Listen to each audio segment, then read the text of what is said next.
The Murray River is Australia's longest river, at 2,508 kilometres in length.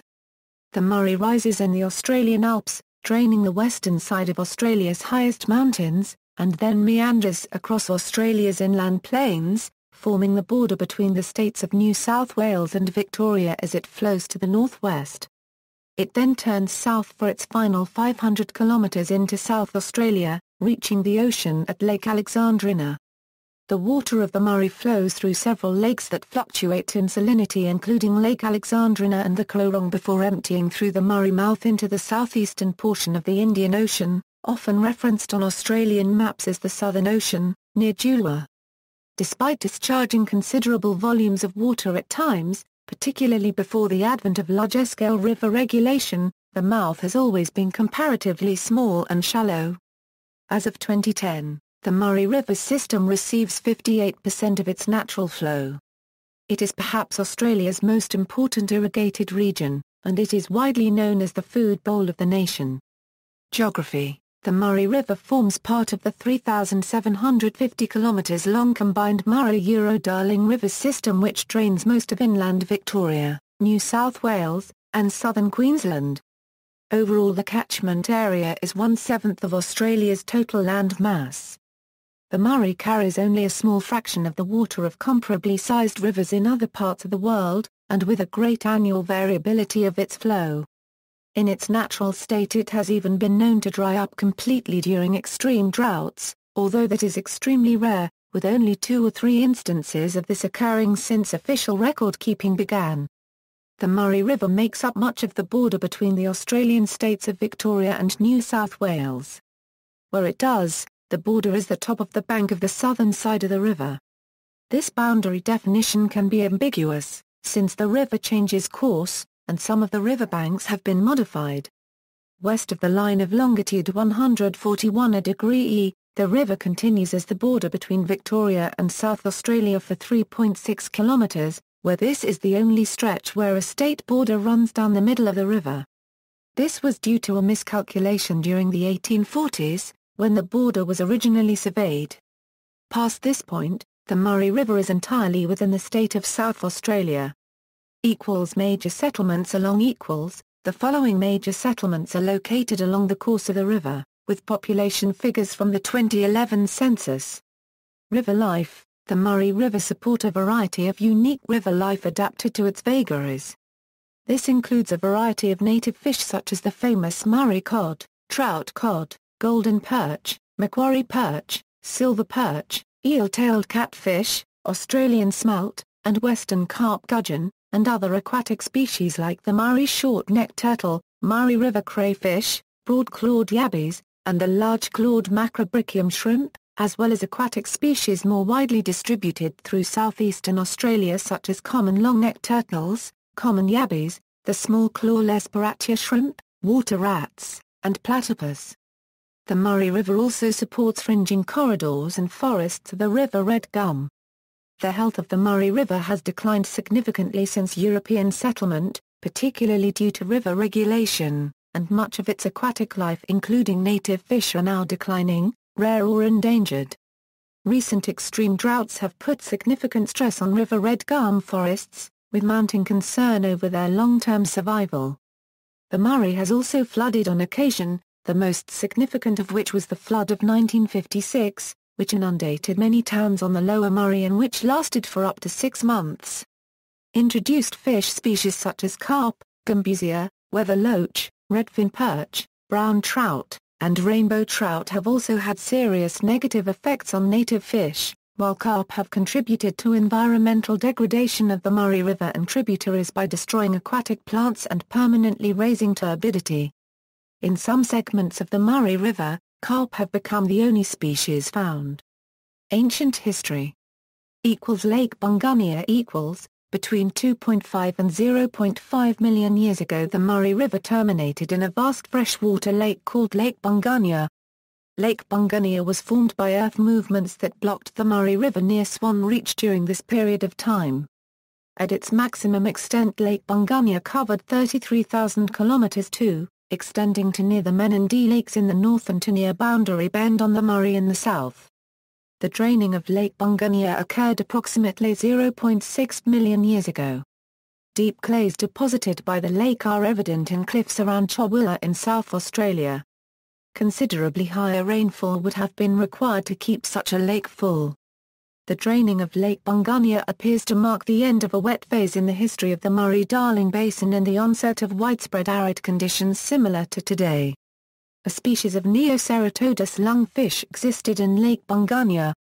Today Neoceratodus lungfish are only found in several Queensland rivers. Cadell Fault and formation of the Barmah Gum Forest the noted Barmah Gum Forest owe their existence to the Cadell Fault. About 25,000 years ago, displacement occurred along the Cadell Fault, raising the eastern edge of the fault, which runs north-south, 8 to 12 m above the floodplain. This created a complex series of events.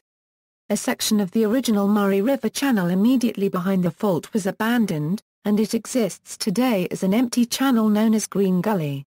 The Goulburn River was dammed by the southern end of the fault to create a natural lake. The Murray River flowed to the north around the Cadell Fault, creating the channel of the Edward River which exists today and through which much of the Murray River's waters still flow. Then the natural dam on the Goulburn River failed, the lake drained, and the Murray River evolved to the south and started to flow through the smaller Goulburn River channel, creating the Barmah Choke and the Narrows, before entering into the proper Murray River channel again. This complex series of events, however, diverts attention from the primary result of the Cadell Fault that the west-flowing water of the Murray River strikes the north-south fault and diverts both north and south around the fault in the two main channels as well as a fan of small streams, and regularly floods a large amount of low-lying country in the area. These conditions are perfect for river red gums, which rapidly formed forests in the area. Thus the displacement of the Cadell Fault 25,000 BP led directly to the formation of the famous Barmah River red gum forest. The Barmah Choke and the Narrows mean the amount of water that can travel down this part of the Murray River is restricted. In times of flood and high irrigation flows the majority of the water, in addition to flooding the red gum forests, actually travels through the Edward River channel. The Murray River has not had enough flow power to naturally enlarge the Barmah Choke and the Narrows to increase the amount of water they can carry. The Cadell Fault is quite noticeable as a continuous, low, earthen embankment as one drives into Barmah from the west, although to the untrained eye it may appear man-made. Burra Creek The Burra Creek, which flows through Burra Township, was once part of the ancient Murray River system. The system used to cross the northern Mount Lofty ranges through the Burra Creek Gorge, and then flow out to Spencer Gulf near Port Pirie. The Murray River was diverted south at Morgan during Eocene times, about 50 million years ago by fault movements and uplifting of the fold belt. Murray Mouth. The Murray Mouth is the point at which the Murray River empties into the sea, and the interaction between its shallow, shifting and variable currents and the open sea can be complex and unpredictable. During the peak period of Murray River commerce, it presented a major impediment to the passage of goods and produce between Adelaide and the Murray settlements, and many vessels foundered or were wrecked there. Since the early 2000s, dredging machines have operated at the Murray Mouth, moving sand from the channel to maintain a minimal flow from the sea and into the Coorong's lagoon system. Without the 24-hour dredging, the mouth would silt up and close, cutting the supply of fresh seawater into the Coorong, which would then warm up, stagnate and die. Mythology. Being one of the major river systems in one of the driest continents of Earth, the Murray has significant cultural relevance to indigenous Australians. According to the peoples of Lake Alexandrina, the Murray was created by the tracks of the great ancestor, Ngurunderi, as he pursued Pondy, the Murray cod. The chase originated in the interior of New South Wales. Ngurunderi pursued the fish on rafts made from red gums and continually launched spears at his target. But Pondy was a wily prey and carved a weaving path, carving out the river's various tributaries. Ngurunderi was forced to beach his rafts, and often create new ones as he changed from reach to reach of the river. At Kubalthatang, Ngurunderi finally got lucky, and struck Pondy in the tail with a spear. However, the shock to the fish was so great it launched him forward in a straight line to a place called Pinjalang, near Talem Bend.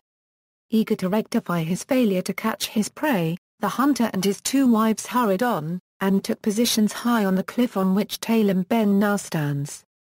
They sprung an ambush on Pondy only to fail again. Ngurundere set off in pursuit again, but lost his prey as Pondy dived into Lake Alexandrina. Ngurundere and his women settled on the shore, only to suffer bad luck with fishing, being plagued by a water fiend known as Muljunk. They later moved to a more suitable spot at the site of present-day Asheville. The twin summits of Mount Misery are supposed to be the remnants of his rafts. They are known as Lalangingle or the two watercraft. Remarkably, the story of a hunter pursuing a Murray cod that carved out the Murray persists in numerous forms in various language groups that inhabit the enormous area spanned by the Murray system. The Wotajabaluk people of Victoria tell of Tochigil from the area now known as Swan Hill who ran out of spears while chasing Ochtout the cod. European exploration. The first Europeans to encounter the river were Hamilton Hume and William Havell, who crossed the river where Albury now stands in 1824. Hume named it the Hume River after his father. In 1830 Captain Charles Sturt reached the river after travelling down its tributary the Murrumbidgee River and named it the Murray River in honour of the then British Secretary of State for War and the Colonies, Sir George Murray, not realising it was the same river that Hume and Havell had encountered further upstream. Sturt continued down the remaining length of the Murray to finally reach Lake Alexandrina and the river's mouth.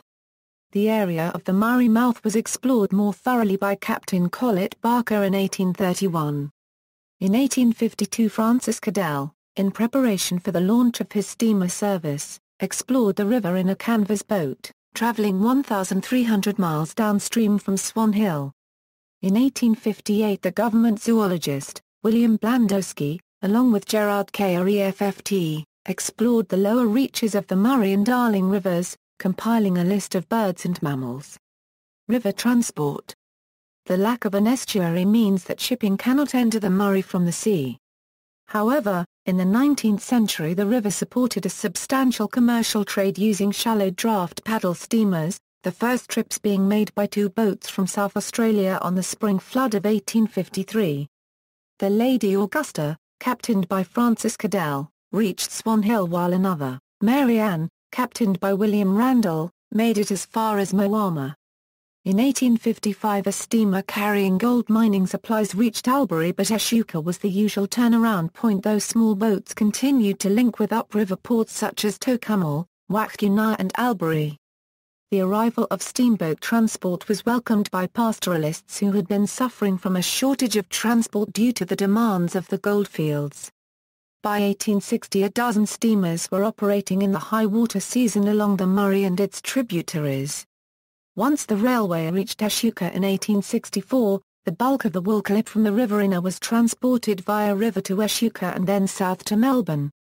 The Murray was plagued by snags, fallen trees submerged in the water, and considerable efforts were made to clear the river of these threats to shipping by using barges equipped with steam-driven winches.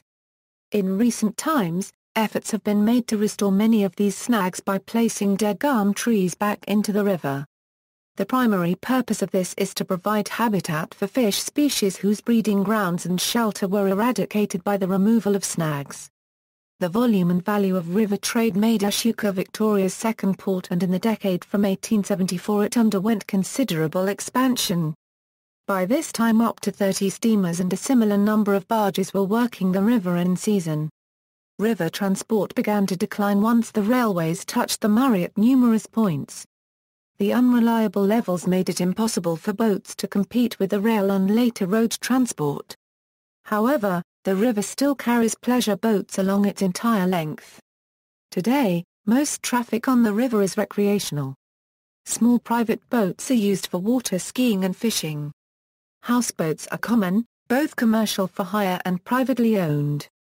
There are a number of both historic paddle steamers and newer boats offering cruises ranging from half an hour to 5 days.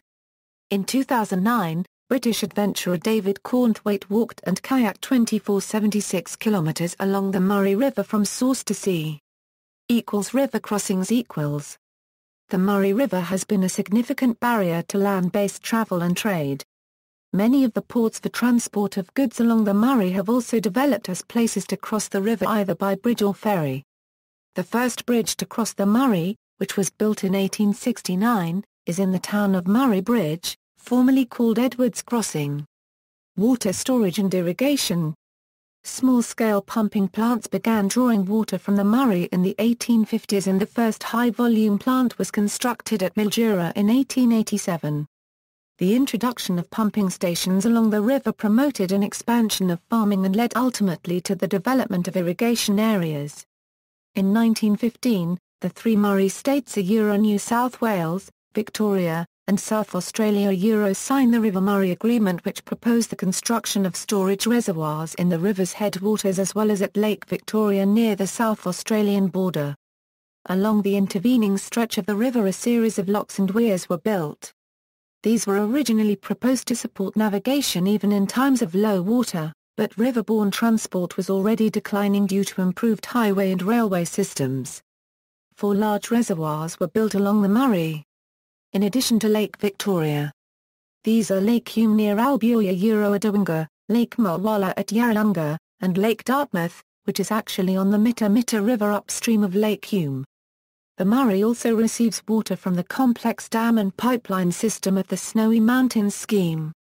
An additional reservoir was proposed in the 1960s at Chowilla Dam, which was to have been built in South Australia and would have flooded land mostly in Victoria and New South Wales. This reservoir was cancelled in favour of building Dartmouth Dam due to costs and concerns relating to increased salinity. From 1935 to 1940 a series of barrages was built near the Murray mouth to stop seawater egress into the lower part of the river during low flow periods.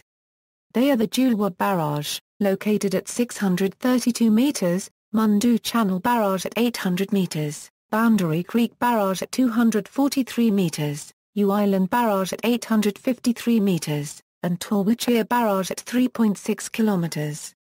These dams inverted the patterns of the river's natural flow from the original winter-spring flood and summer-autumn dry to the present low level through winter and higher during summer. These changes ensured the availability of water for irrigation and made the Murray Valley Australia's most productive agricultural region, but have seriously disrupted the life cycles of many ecosystems both inside and outside the river, and the irrigation has led to dryland salinity that now threatens the agricultural industries. The disruption of the river's natural flow, runoff from agriculture, and the introduction of pest species like the European carp has led to serious environmental damage along the river's length and to concerns that the river will be unusably salty in the medium to long term. A serious problem given that the Murray supplies 40% of the water supply for Adelaide. Efforts to alleviate the problems proceed, but disagreement between various groups stalls progress. In 2006, the state government of South Australia revealed its plan to investigate the construction of the controversial Wellington Weir. Locks. Lock 1 was completed near Blanktown in 1922. Turumbarri Weir downstream of Echuca began operating in December 1923. Of the numerous locks that were proposed, only 13 were completed. Locks 1 to 11 on the stretch downstream of Mildura, Lock 15 at Euston and Lock 26 at Turumbarri. Construction of the remaining weirs purely for navigation purposes was abandoned in 1934. The last lock to be completed was Lock 15, in 1937. Lock 11, just downstream of Mildura, creates a 100-kilometre-long lock pool which aided irrigation pumping from Mildura and Red Cliffs. Each lock has a navigable passage next to it through the weir, which is opened during periods of high river flow, when there is too much water for the lock. The weirs can be completely removed, and the locks completely covered by water during flood conditions. Lock 11 is unique in that the lock was built inside a bend of the river, with the weir in the bend itself. A channel was dug to the lock, creating an island between it and the weir. The weir is also of a different design, being dragged out of the river during high flow, rather than lifted out. See also. Notes. References. Further reading, Isaacs, J. Australian Dreaming, 40,000 Years of Aboriginal History. Sydney, Lansdowne Press. ISBN 0-7018-1330-X. Mackay, Norman. David Eastburn. The Murray. Canberra, Murray-Darling Basin Commission. ISBN 1-875,209-05-0. Berndt, Ronald M. and Catherine H. A. World That Was, The Uraldy of the Murray River and the Lakes, South Australia. Vancouver, Canada, UBC Press.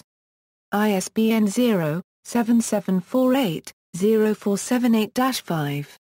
Jennings, J.T. Natural History of the Riverland and Mooraylands. Adelaide, Royal Society of South Australia. ISBN 978-0-9596627-9-5. External links, Murray River Catchment. Office of Environment and Heritage. Government of New South Wales. Fire, flood and acid mud. Catalyst. The Murray-Darling Crisis. Australia, ABC TV. Retrieved May 28, 2013. Murray-Darling Basin Commission, the River Murray and Lower Darling, River Pilot Maps 1880-1918/Echuca Historical Society, Down the River Murray, an ABC Radio National 5-part series on the river and its people. Murray Region Tourist Information, visit NSW.